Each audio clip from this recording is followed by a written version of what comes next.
জাহিদ, কি হয়েছে তোর? আজকে এত মন খারাপ। আমার গার্লফ্রেন্ড মিম আছে না, তার বিয়া ঠিক হইছে।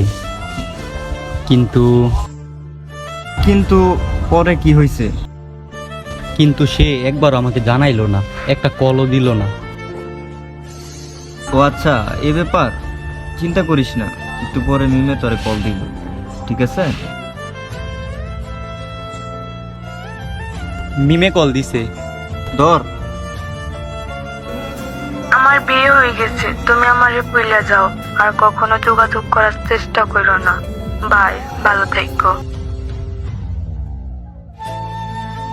তারপরেও সে তোকে ছাড়া থাকতে পারবে? তুই কি পারবি তাকে ছাড়া থাকতে? এত বড় বেইমানি কিভাবে করলো সে আমার সাথে? বেইমানি? ই হা হা হা, এটা আমি